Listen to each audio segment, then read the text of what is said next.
Good morning दोस्तों। आज का जो टॉपिक है वो है torque in A DC machine. किसी डीसी मशीन में कितना टॉर्क डेवलप होता है, ठीक। लेकिन सबसे पहले हम ये जानते हैं कि टॉर्क बेसिकली मशीन्स में होता क्या है, ठीक। टॉर्क जो होता है, torque is the turning movement of a force about a axis, ठीक। जैसा कि आपको लिखा हुआ दिख रहा, the torque is defined as the turning movement of a force about an axis। यानी जिस एक्सेस के रिस्पेक्ट में ये जो आपका एक व्हील बना हुआ है, ठीक, इसका जो एक्सेस है ये मिड पॉइंट ऑफ सेंटर है, ये आपका मिड पॉइंट सेंटर है, इससे इसकी डिस्टेंस है r, रेडियस जो है r, ठीक। इस पर एक कोई फोर्स लग रहा, ठीक। तो उसी को क्या गया, it is measure by the product of the force and perpendicular distance of the line of action of force from the axis of rotation, that is T is equal to F into R। अब ये wheel है आपका और इसका access ये है, इसकी जो रेडियस है वो R। अगर इसके किसी भी पॉइंट पर कोई भी फोर्स किसी भी डायरेक्शन में लगेगा तो उसके जो परपेंडिकुलर डिस्टेंस होगी वो उसकी रेडियस r होगी। तो दोनों के प्रोडक्ट्स को हम क्या कहते हैं, torque. Torque is equal to F cross R, that is newtons into metre, ठीक। ये तो किसी मोटर्स में होता है टॉर्क डेवलपमेंट।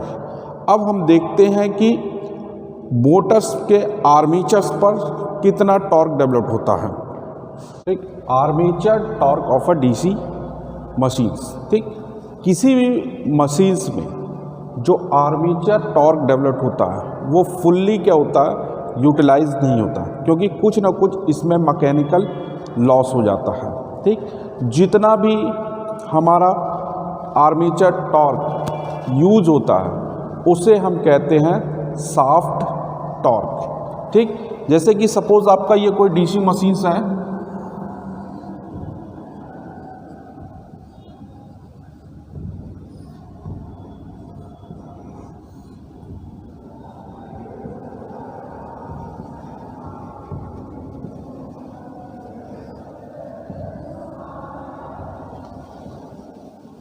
ठीक। तो यहाँ से जो भी आएगी आपकी आर्मेचर करंट जाएगी, वोल्टेज आपका V है, ठीक। ये आपके दो ब्रशेस लगे हुए हैं। तो जर्नल इक्वेशन जो होता है, we no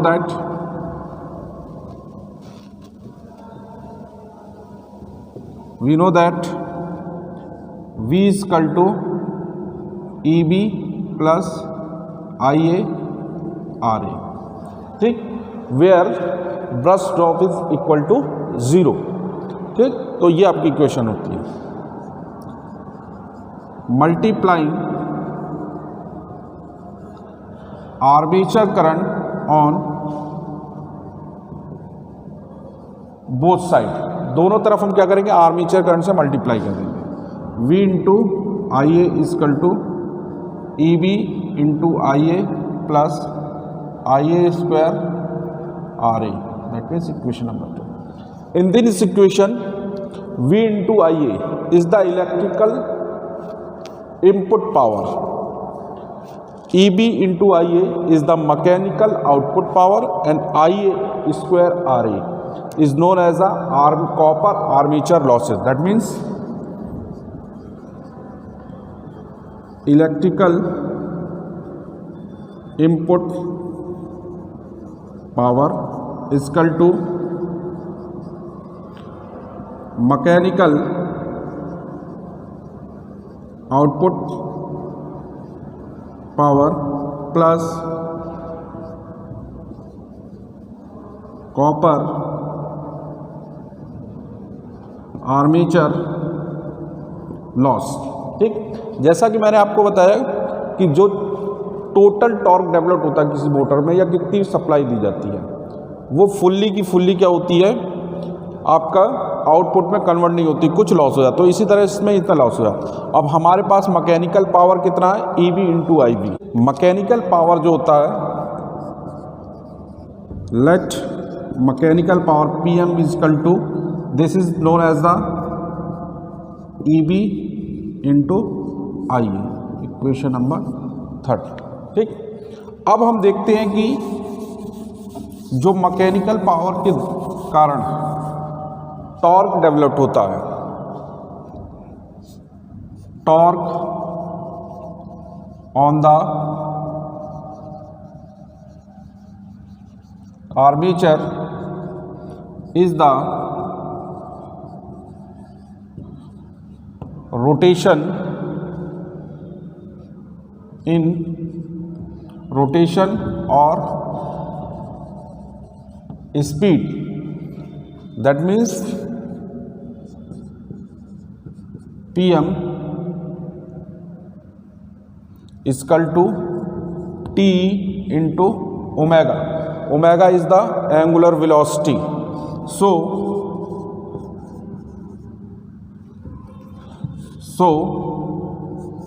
T omega is equal to EB into IA, equation number 4 from equation number 3 से। ठीक, तो T इज इक्वल टू हो जाएगा EB into IA upon omega, और ओमेगा क्या होता है? Rotation of a armature. ठीक, तो T इज इक्वल टू हो जाएगा EB into IA upon 2 pi n, equation number 5. Here n is the speed in seconds. ठीक, we know that EB back EMF बराबर क्या होता है? phi z n p upon 60A from equation 5th. तो T is equal to phi z n p upon 60A into IA upon 2 pi small n. ठीक, small n is known as a speed of armature in seconds and capital N is the speed in per minutes. ठीक, so small n is converted into the minutes or capital N is converted into the second. Then capital N and these values are is cancel. So T is equal to phi z p IA upon 2 pi A. ठीक, this is the torque developed in a DC machine of a armature. ठीक, if phi z p and A is constant, sorry, if z p A is constant, then T is equal to K phi IA upon 2 pi. ठीक, 2 pi, और T is directly proportional phi IA upon 2 pi. ठीक, 1 upon 2 pi को solve करेंगे तो T is equal to होता है 0.1595 IA. That means in a DC machine the torque is directly proportional flux and armature currents. तो जो torque होता है वो डायरेक्टली प्रोपोर्शनल कितने होता है? फ्लक्स के और आर्मेचर करंट्स के। ठीक, बट इन सीरीज मोटर्स,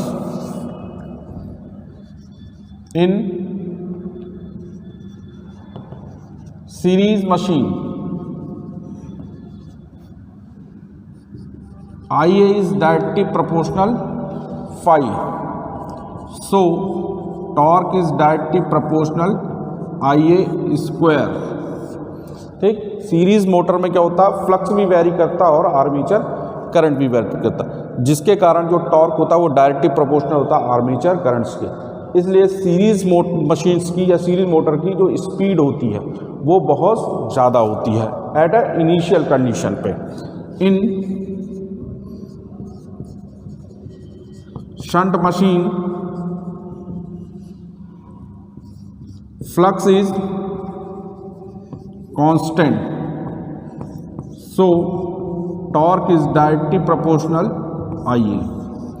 तो जो टॉर्क होता है वो डायरेक्टली प्रोपोर्शनल होता है आर्मेचर करंट्स के। इसलिए डीसी शंट मशीन्स की जो स्पीड होती है वो कांस्टेंट होती है और एक नॉर्मल टॉर्क इसमें डेवलप्ड होता है। ठीक, तो ये था आपका torque on a armature of a DC machine. ठीक, तो जिसमें हमने देखा कि टॉर्क की जो वैल्यू आती है वो फ्लक्स और आर्मेचर करंट्स के डायरेक्टली प्रोपोर्शनल आती है। ठीक, थैंक यू।